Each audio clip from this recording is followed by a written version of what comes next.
freedom demonstration was held by the exiled East Turkestan government protesting China's crimes against the Uyghurs. The siege continues to take place in East Turkestan after the coronavirus outbreak. American media reveals around 280 new detention centers in East Turkestan. The Chinese human rights activist Chen Guangcheng delivers a speech at the Republican National Convention of the United States. The Japanese Prime Minister Shinzo Abe announces his resignation. The disclosure of a Swiss-Chinese agreement raises concerns about the human rights organization.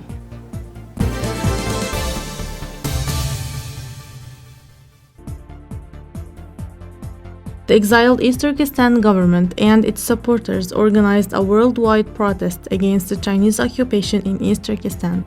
The protest began on August 28th, calling on the international community to recognize China's atrocities in East Turkestan as a genocide and to acknowledge East Turkestan as a country occupied by China.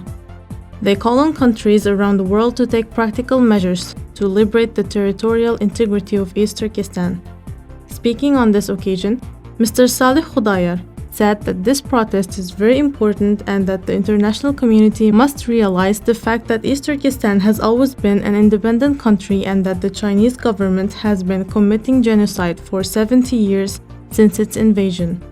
He emphasized that Xi Jinping's continued regime was inhumane and that it was an important scene to expose the atrocities committed by the executioner Chen Zhong during his 4 years in office in the East Turkestan. Çelik adamlarının organları satılmakta. İsrail Allah'a okşaş erler öldürülüp, ayrılma kullanmakta. Vallahi ayrılığının ayrılıp belirli Xitay yollarlarının kırgınlığı yüzündeki paylaştırış.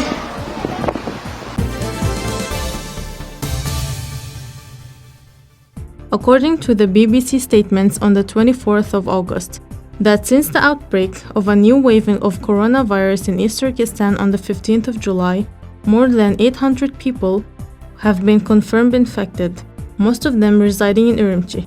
Since the 17th of July, after announcing the closure of the city of Urumqi, the siege extended to other cities in East Turkestan.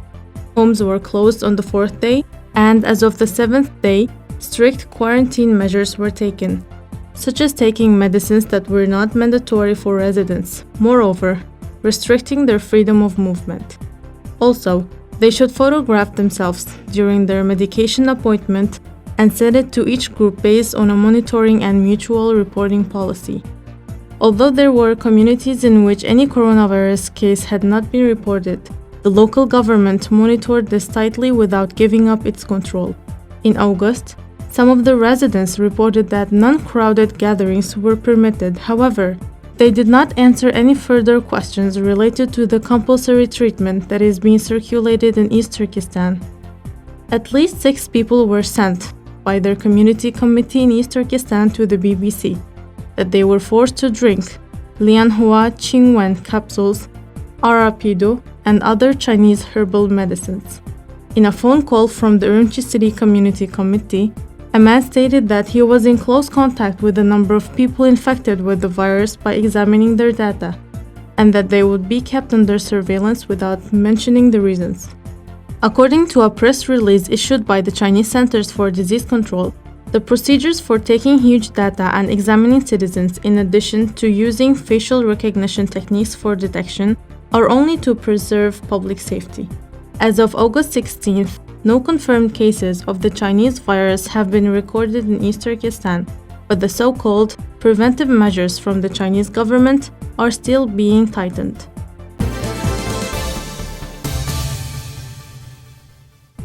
On the 27th of August, new investigative articles were published about the camps in East Turkestan, confirming that Google has found more than 270 camps that have been built in East Turkestan since 2017 by satellite and witnesses from the detention centers. It is found that almost every province in East Turkestan has camps, and during these 3 years, the Chinese government has been expanding the camps and carried out the largest arrests of Uyghurs since World War II.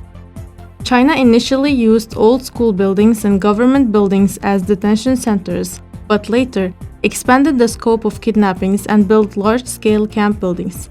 In addition, There are a lot of factory project applications inside the detention centers, which means that a lot of forced labor is taking place. Currently, they are still continuing their constructions. Of these 280 new units, 92 were confirmed as detention centers through field investigations or various other information sources. With the large web expanding in late 2019, the detention center located in the southern city of Duanqing in Urumqi will be able to hold more than 40,000 people at one time. In East Turkistan, 428 places bearing signs of prisons and detention centers were discovered. Most of these units have detention facilities such as camp facilities, interrogation, investigation, detention centers, or prisons.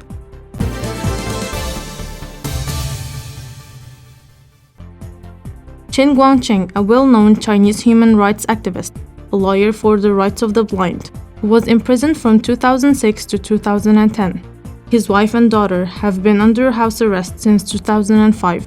In late April 2012, Mr. Chen requested political asylum at the US Embassy in Beijing and managed to escape from the Chinese government with his family on May 19th to the United States of America.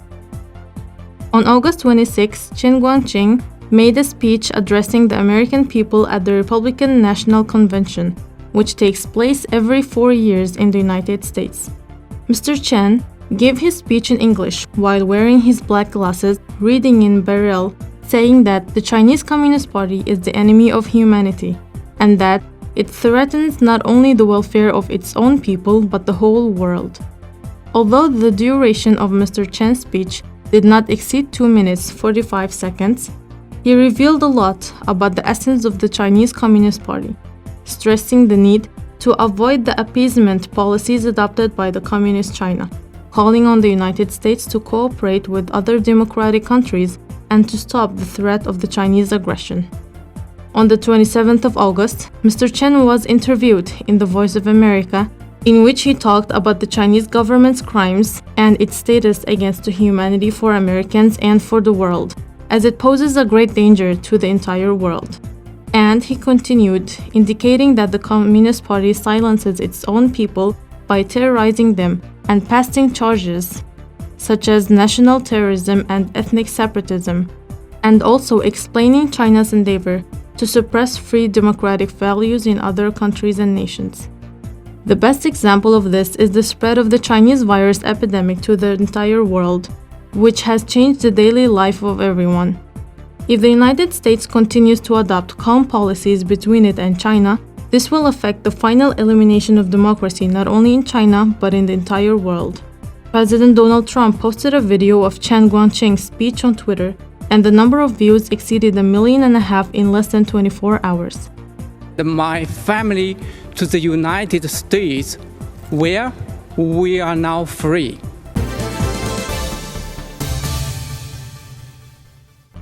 Japanese Prime Minister Shinzo Abe announces his resignation on Friday, 28 August due to ill health.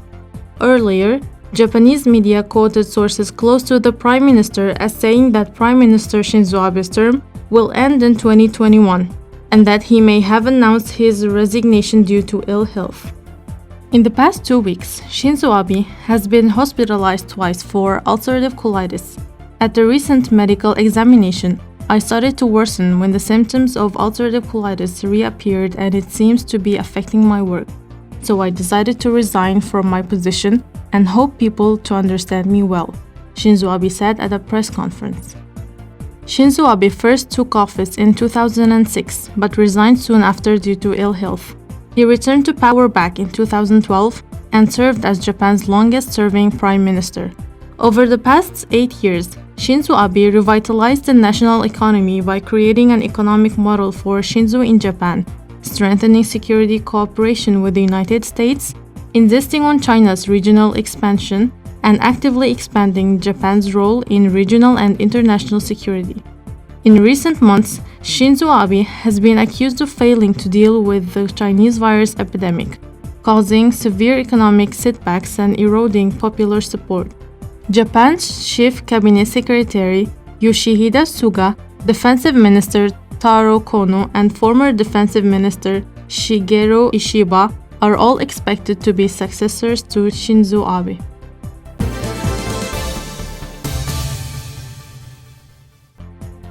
Swiss media revealed recently that the Swiss government has reached an agreement with China to allow the Chinese national security personnel to come to Switzerland to investigate and deport illegal immigrants. Not only has this sparked opposition in the Swiss political scene, but human rights groups have also called on the Swiss government not to help others and to suspend the secret agreement. Bearing in mind that Switzerland, the perpetually neutral country, has the most secretive banking system and also is known as a tax station for the richest people in the world.